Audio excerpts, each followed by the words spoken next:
Bom, pessoal, então aqui nós estamos começando a gravar uma pequena história aqui para vocês conhecerem quem é o Meison Figueiredo, né? Meison Figueiredo é especialista em licitações e contratos, então ele vai contar um pouquinho da trajetória dele, bem rapidinho, só para vocês entenderem o contexto aqui desse mestre que está aqui na minha frente. Meison Figueiredo, conte-me a sua história. Obrigado, Enio. Obrigado, valeu, gente. Estão todos me ouvindo bem? Estão todos me vendo bem? Espero que sim.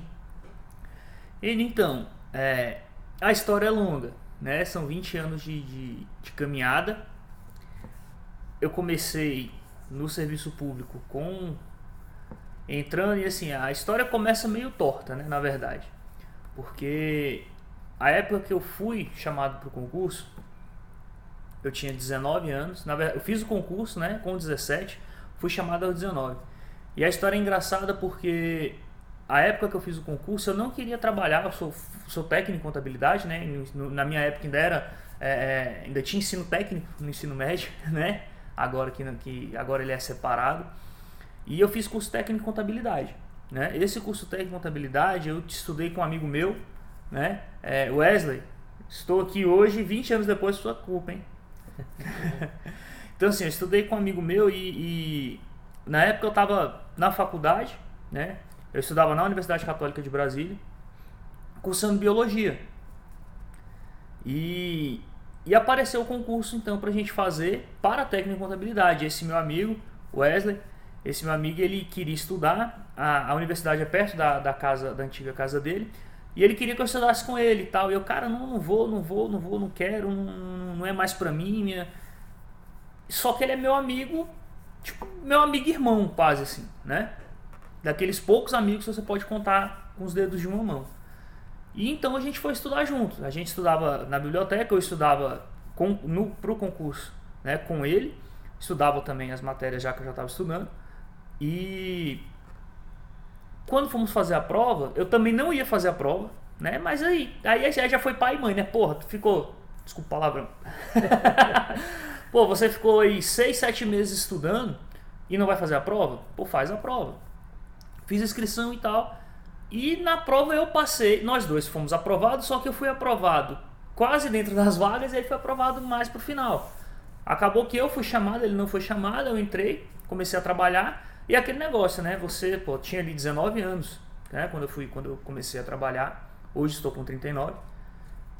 Tinha 19 anos quando eu comecei a trabalhar e entrei naquela. Falei, não, vou ficar por aqui alguns meses, né?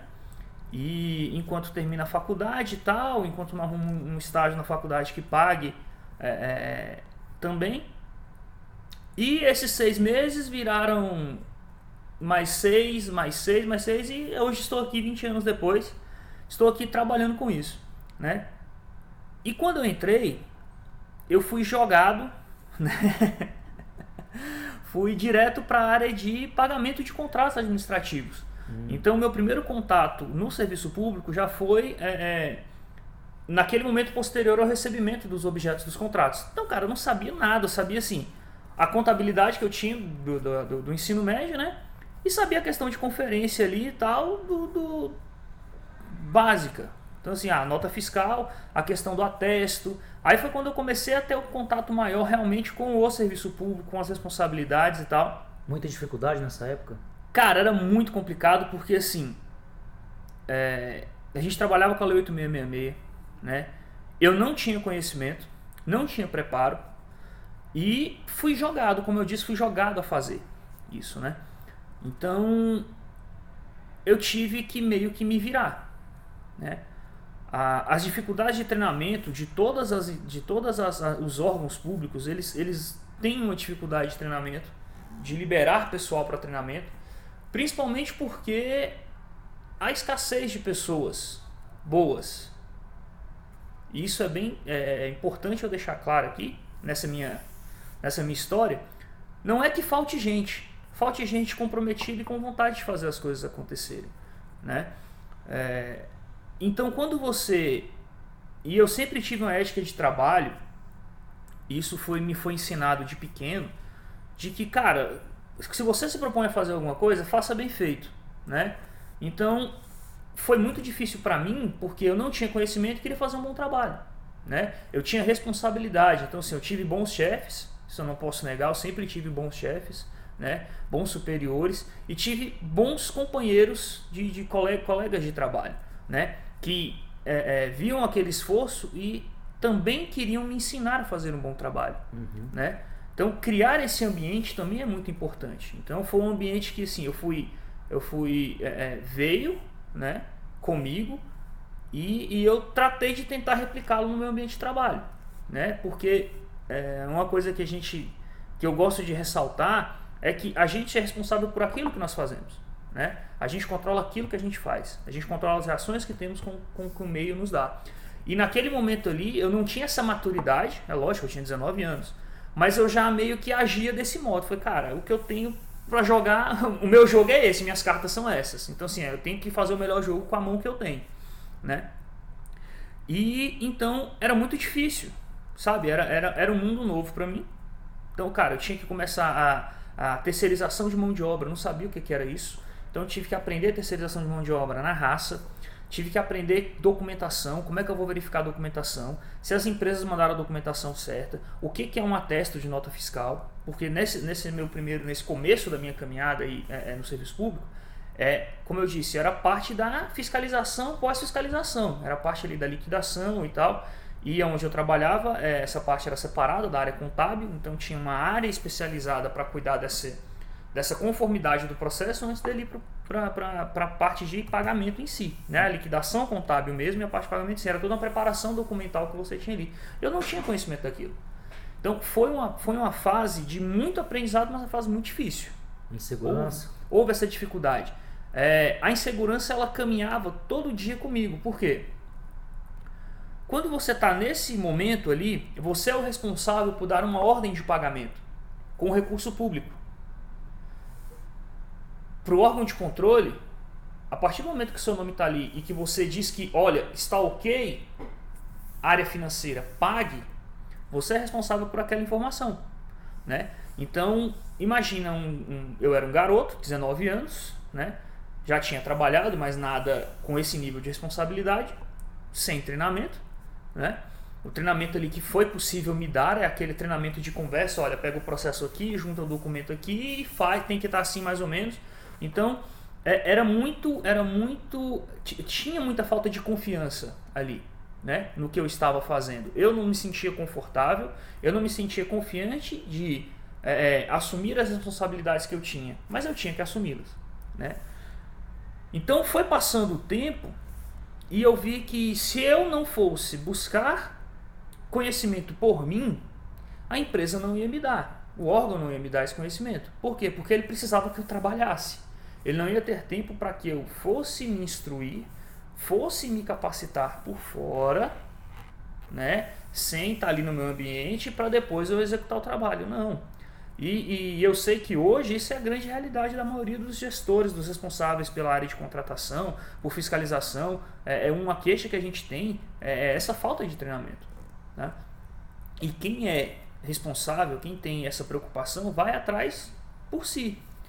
Então, até eu atingir um nível de maturidade e segurança para poder agir, eu tive que fazer um caminho longo, né? Eu tive que percorrer a rota maior, né? A long mile que os americanos falam. Você percorre um caminho grande.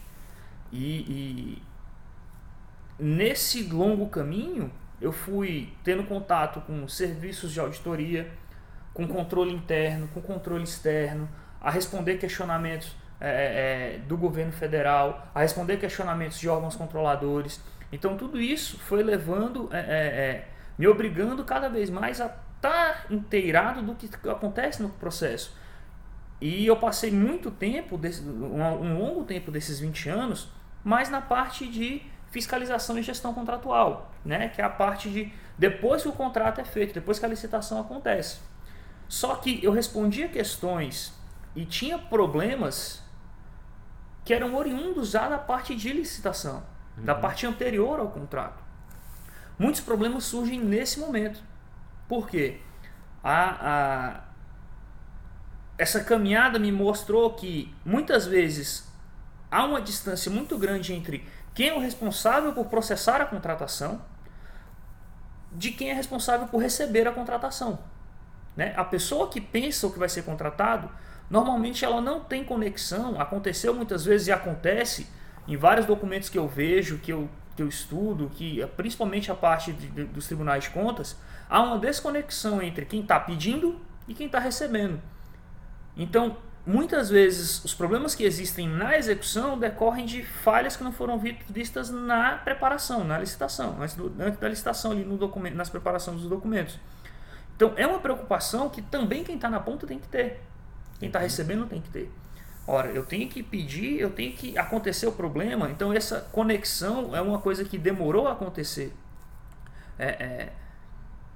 no órgão que a gente trabalha. Ela demorou a acontecer, ela surgiu de uma iniciativa do meu ex-chefe, né, que foi comandar a área de licitações, e aí a gente entrou em sinergia nesse momento, falou, cara, vamos fazer um negócio mais interligado? Pô, chama aqui quem está pedindo, vem você que vai processar, e eu que estou na parte de recebimento, eu vou levar os problemas. Falei, cara, essa solução que você pensou aqui, olha só, ela gerou esse tipo de problema. Então, ao invés de você repetir a contratação, copia e cola, vamos ver os problemas que a gente enfrentou para a gente não ter problemas nessa próxima licitação. A gente não ter problemas nessa próxima execução, porque o contrato, uma licitação, por mais que ela demore, ela vai ficar ali 8 meses, 6 meses, 8 meses, 1 ano para ser contratado. Aquele contrato ele pode ter 5 anos de execução, 5 anos de vigência dele. Ele pode, por 1 mês ali que eu não me dediquei, eu posso ter 5 anos de problemas. Eu posso ter que refazer uma licitação no meio do caminho. E tudo isso gera custo, né? E isso gera insegurança para quem está contratando. Isso gera insegurança para quem está sendo contratado. Porque a gente pensa muito no contratante, eu estou contratando, mas eu tenho que gerar segurança também para quem está sendo contratado, quem está me prestando um serviço, quem está me fornecendo um equipamento. Porque eu consigo afastar empresas ruins, mas prestadores de serviço. Também a partir do momento que eu encaro o meu trabalho de uma forma séria. Então essa caminhada toda foi para fazer o quê? Tanto me depurar, né? Fazer com que eu faça o meu trabalho de forma melhor, quanto para ajudar a ter o meu trabalho facilitado também pelos agentes externos. De novo, eu só controlo o que eu faço. Mas se eu faço com seriedade, com preocupação, com responsabilidade, com zelo, eu acabo contaminando o ambiente de forma boa também. Então, assim, os seus colegas de trabalho, eles vão ver que, cara, se eu fizer ali o que o mesmo está fazendo, ele não está tendo problema. Ele está se dedicando, mas ele está evitando problema. Eu estou aqui todo dia respondendo uma penalidade, todo dia com problema de execução, estou todo dia com um contrato fora de escopo, ou o contrato está superfaturado, ou minha licitação fracassou. O que eu fiz de errado? Então, essa caminhada de 20 anos mostrou assim, e dentro desses 20 anos, como eu disse, eu comecei cuidando mais, era uma parte de pagamento mesmo. Passou por uma parte mais de gestão, de se preocupar mais com a documentação. Houve uma época que eu fui assessor de diretoria, então você acaba tendo contato com o planejamento estratégico do órgão ou da empresa, você passa a ter acesso aos tomadores de decisão, que isso é importante. Muitas vezes quem está lá na ponta, quem está processando, você desconhece qual é o objetivo do seu órgão. Né? O serviço público ele tem um objetivo, ele tem um ponto a ser atingido. E quanto mais você souber desse ponto, melhor você direciona os seus esforços. Então, esse caminho foi me levando a chegar hoje e falar para vocês, olha, eu não tenho todas as respostas, mas esse caminho que você está caminhando, começando ali, eu já passei por ele. Então, vamos andar mais rápido aqui, vamos evitar isso aqui, porque isso aqui eu já tentei, já testei e deu errado. Eu já fiz dando errado. Então, quando eu fiz dando certo, eu fiz assim. Vamos fazer assim. Você vai ganhar tempo, você vai ganhar qualidade de vida, você vai ganhar cabelo, que o meu caiu todo, né? Você vai ganhar cabelo, você não vai ter cabelo branco, você vai conseguir dormir, você vai percorrer esse caminho de uma forma melhor. São boas práticas. Exatamente, essas boas práticas, né? E não só boas práticas no sentido que o controle determina, mas boas práticas mesmo de trabalho. Elas mostram para você, a gente está aqui Hoje eu acho que hoje a ideia de vir aqui e passar para vocês esse conhecimento que eu tenho, essa experiência que eu adquiri, né? E falando numa boa, não sou dono da verdade, mas eu passei por muitos problemas para estar aqui hoje e poder afirmar que certas atitudes e condutas não vão levar a nada, vão levar você a ter que refazer o que você está fazendo, né? Não é arrogância de minha parte, não é excesso de confiança. Eu não tenho excesso de confiança, eu tenho simplesmente confiança e segurança no que eu digo, né? Então, se o que eu estou passando aqui é porque eu banco o que eu estou passando aqui. É porque eu sei que isso que aqui, se fizer desse jeito, vai ter resultado. De novo, se fizer, só me escutar e não aplicar, não resolve. Só me escutar e aplicar não resolve. Tá? Aplique o que eu estou falando. Aplique o que eu estou falando, você vai ter resultado. Você vai ter resultado. Você vai reduzir o tempo da sua licitação. Você vai reduzir os problemas na gestão do seu contrato. Você vai reduzir os seus problemas de fiscalização. Você pode economizar dinheiro. Você pode aplicar melhor o recurso. Né? Não tô aqui prometendo o céu. Mas eu te garanto que você não vai andar no inferno. Entendeu? Você vai ter uma vida tranquila dentro dessa jornada. Que culminou, né, comigo, assumindo toda a parte de licitações e contratos do órgão. Então, com essa minha conduta, com esse conhecimento que eu fui adquirindo, claro que apoiado por todo mundo que estava vigiado, porque, gente, ninguém é uma ilha. Sim. Tá? O conhecimento está disperso pela sociedade, entendeu? Há pessoas mais experientes que eu, que estou fazendo agora, com esses 20 anos, explicando aqui para vocês, eu também tive a ajuda de gente mais experiente que eu, com 20, 30 anos também nessa caminhada. Então, essas pessoas me deram a mão. E eu estou aqui para dar a mão para vocês, né? Então, esse conhecimento adquirido, essa busca de ajuda, esse entendimento, essa discussão, essa troca de ideias me levaram a, depois de muito tempo, assumir toda a parte de licitações e contratos da empresa. Várias gerências abaixo, né? Eu tinha vários gerentes, várias coordenações. Aquele negócio, a gente comprava do alfinete ao foguete, passando por pequenas cirurgias. Tudo era a gente que fazia. E tenho tranquilidade de dizer que nesse período não tivemos problemas graves. Problemas acontecem, serve para aprender. A gente perdeu alguns prazos, deixamos de contratar. Por quê? Porque a gente estava aperfeiçoando o modelo, né? Então, esses problemas me levaram a ter soluções diferentes, que é o que eu quero que as pessoas aprendam. Destravem esse conhecimento. O conhecimento está ali. De novo, uma coisa que eu acho importante deixar claro aqui, a ideia aqui não é pegar vocês e falar, olha, o ETP tem que ter essa estrutura aqui, tem que ter essa estrutura assim, o mapa de gerenciamento de risco tem que ter assim, o seu termo de referência, projeto básico, você tem que ter isso, tem que ter a legislação. Cara, isso aí é modelo, é padrão. E é possível de ser ensinado, o pessoal que está ali, é possível aprender e entender esse processo para que melhore as atividades que esse pessoal faz? É totalmente plausível, porque o modelo ele é engessado. A partir do momento que você entende por que o modelo é daquele jeito, você vai fazer as melhores respostas para aquele modelo. A estrutura, ela é a estrutura, é a receitinha do bolo. A receitinha do bolo. O tempo de cozimento, o tempo de... Tá, mas o incremento do bolo, que vai fazer o seu bolo ser um bolo melhor, ser um bolo que vende mais, ser um bolo mais eficiente, ser um bolo que rende mais, é o incremento que você vai dar nele. O incremento está onde? Na subjetividade das suas respostas ali ao padrão. Então, é você, por exemplo, não criar dentro da sua realidade dificuldades para você fiscalizar um contrato, por exemplo. Produzir, eu quero que o cara produza o relatório de 10 em 10 dias. Primeira coisa, esse relatório é importante ser de 10 em 10 dias? Esse relatório é importante para o cumprimento do contrato? Você vai ter condição de analisar esse relatório? Porque a partir do momento que eu produzo dados, e você está aqui, é o cara do Power BI, é o cara dos dados, é o cara dos custos, eu tenho que ter um objetivo para aqueles dados. Eu tenho que analisar aqueles dados. Aqueles dados vão me levar a quê? Então, para que eu estou pedindo esse relatório? Esse relatório ajuda na execução do contrato, só que o problema é o seguinte, se você colocou ele no seu termo de referência no seu projeto básico, o auditor vai pedir o relatório. E se você não tiver? E se você nunca usou esse relatório para nada? E aí? Você vai ter que responder para o auditor. O auditor, ele quer saber sempre o porquê. Por quê? Por que que você contratou assim? Por que que você pediu isso?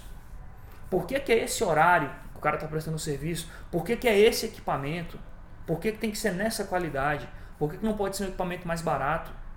Nem sempre eu tenho que contratar o mais barato. Às vezes o mais barato não me atende. Né? E isso vai estar... Essa é a sutileza da contratação funcional, não. Essa é a sutileza de você ser responsabilizado ou não. E é isso que esses 20 anos me levaram a ver. E é o que eu quero que as pessoas vejam também. Eu acho que assim... Tenho certeza de que com essa visão os problemas diminuem. Eles vão diminuir, sim. Né? E com menos problema, gente, é uma coisa assim, quase linear. Se você diminui o problema, ele segue na mesma tendência aumenta, na verdade, a sua qualidade de vida. Quanto menos problemas você tem para resolver no seu trabalho, mais tempo livre, mais qualidade de vida você tem fora dele. E, gente, a vida acontece fora do ambiente de trabalho. Né? Eu preciso trabalhar, preciso ser feliz, preciso render bem no ambiente de trabalho, porque a gente está aqui, né, a maior parte do dia. Mas a vida acontece lá fora. Né? Não adianta eu estar trabalhando aqui e no fim de semana com a minha família eu estar preocupado porque minha licitação saiu, eu estar preocupado porque eu estou respondendo um relatório de auditoria, eu estar preocupado porque o Tribunal de Contas do Estado, do município, o TCU, está na minha empresa olhando minhas contratações. Ai meu Deus, será que eu fiz alguma coisa errada? Cara, isso não é vida, isso não é viver. E eu digo isso porque eu já passei por isso. Entendo. Eu já passei por essas preocupações de, cara, você tá ali no fim de semana com a sua família, você não tirar férias. Não vou tirar férias porque mês que vem tem auditoria, eu tenho que olhar tudo, tenho que... Cara, isso não é vida. Isso não é vida. Sai do trabalho 10, 11, meia-noite, entendeu? Virar. Quantas vezes aqui, você bem sabe, quantas vezes a gente passa aqui, quase que passa a virada de ano, trabalhando. Passa o Natal, trabalhando, saindo da empresa no dia 24, saindo da empresa 10, 11 horas da noite. Dia 31 de dezembro, saindo da empresa 10, 11 horas da noite, saindo do trabalho 10, 11 horas da noite. E assim, é a realidade que eu sei que não é só nossa, é a realidade de vários gestores. Né? Então, a ideia aqui e o convite que vocês fizeram, eu estou contando toda essa história justamente para que vocês tenham aqui uma pessoa que passou pelo perrengue. Cara, eu já passei pelo difícil. Né? Escuta o conselho de quem já andou, mas escuta e aplica. Escuta e aplica. Aí entra a responsabilidade individual. Eu estou te dando o caminho. Só que o sapato que vai percorrer é o seu. Eu já fui por lá e digo, olha, não vai por essa estrada. Vá por essa. Esta estrada aqui, ela vai te levar a problema. Essa estrada aqui, ela já está pavimentada. Aqui você vai pegar cascalho, você vai pegar buraco, aqui você vai pegar subida, descida, curva. A estrada aqui é reta e plana. Vai aqui, que aqui é mais rápido. Você vai conseguir sair aqui melhor. Então são isso que esses 20 anos me deixaram, me legaram, né? E é isso que eu espero do fundo do coração mesmo, e aí com sinceridade, que eu consiga transmitir, que é o que eu vou fazer, né? Com a maior segurança, clareza e objetividade. Que as pessoas façam, percorram não o caminho que eu fui, né? Mas o caminho que eu estou mostrando que é para ir. Eu acho que esse é o melhor caminho para se fazer. Perfeito. Hoje você tem confiança e segurança nos procedimentos de licitações e contrato? Completamente. Hoje eu tenho confiança e segurança de tanto de falar não, que é o mais importante, né? A gente tem que saber falar não, quanto de apontar o melhor caminho a se seguir. Olha, esse caminho que você quer não vai funcionar. Por quê? Porque gera esse problema, esse problema, esse problema, esse problema. Se a gente for por esse caminho, nessa contratação, ela vai funcionar. Você vai ter uma licitação que vai ter uma licitação de sucesso, você vai pagar um preço justo e você vai ter uma boa prestação de serviço. Ou um bom fornecimento. A segurança hoje ela existe para tomar a decisão, porque a gente está o tempo todo tomando decisão. A segurança de tomar a decisão e lá na frente, quando o contrato estiver em execução ou quando o auditor vier aqui e pedir o contrato, a confiança de que, cara, eu fiz tudo corretamente, seguro da decisão que eu tomei. É uma tranquilidade assim que não tem preço. Não tem preço. Essa tranquilidade fala assim, cara, se eu seguir esse caminho aqui é porque eu tenho confiança que esse caminho vai dar certo. Estou seguro de que é por aqui que a gente tem que ir. Maravilha. Esse é Meison Figueiredo, nosso mestre aqui de licitações e contratos, né? E a gente está aí logo mais num ambiente de treinamento, né? E eu vou passar para vocês. Creio que esse vídeo vai ser incluso dentro de um evento que nós vamos fazer, né? E essa é uma pequena história aqui do nosso mestre em licitações e contrato. Muito obrigado, Meison. Eu que agradeço. Gente, o vídeo era para ser curto, a gente combinou aqui do lado de fora, né? Vamos falar pouco, mas vocês viram aí que eu falo pra caramba. Mas, de novo, prestem atenção e tenham isso em mente, assim. A gente controla o que a gente faz, então tente sempre fazer o melhor. Né? Tente sempre fazer o melhor. Eu gosto muito dos estoicos, eu falando rápido de novo, o N já tá aqui agoniado. Falando muito de novo. Eu gosto muito de estudar um pouco do estoicismo, um pouco dos antigos, porque o que sobrevive ao tempo é porque é bom, né? Então, assim, coisas de autores antigos, histórias antigas, eu acho que é sempre bom a gente estar vivendo e relembrando. E tem uma frase, salvo engano, acho que é do imperador Marco Aurélio, né? Romano, que as pessoas entendem um pouco errado, que ele fala assim, viva sempre, agora eu não lembro se é dele ou se é de Sêneca, eu acho que é de Marco Aurélio. Viva sempre o seu dia como se fosse o último dia da sua vida. E as pessoas entendem isso que é para fazer tudo. Sabe? Pá, vou. Não. A ideia é do Marco Aurélio mesmo. A ideia do Marco Aurélio era que se você tem que fazer alguma coisa, pode ser que amanhã você não tenha oportunidade de fazer de novo. Então faça como se fosse a última coisa da sua vida. Se dedique àquilo para fazer de um modo tão bem feito que você vai ser lembrado por aquilo que você fez. Nem que seja a última coisa que você fez na sua vida. Então, estou muito feliz de estar aqui, agradeço ao Enio a oportunidade de estar aqui, de poder passar para vocês de novo, né? Falando de novo, de poder passar para vocês assim, essa experiência que eu tenho de 20 anos aí de vida pública, né? Trabalhando com a administração pública aí. E espero muito, do fundo do coração, que tudo que vocês tenham nesse treinamento que a gente vai fazer, que vocês apliquem na vida de vocês, tá? E assim, levem tanto para a vida profissional quanto para a vida pessoal. Eu falo muito, vocês viram que eu falo muito, e eu vou falar muito de crescimento pessoal também. Eu acho muito importante a gente fazer esse link dos assuntos, beleza, gente? Então eu vou ficando por aqui, vou encerrar, porque senão o N vai fechar o negócio aqui e acabou. Pessoal, Fala, gente, até mais. Um grande abraço para vocês.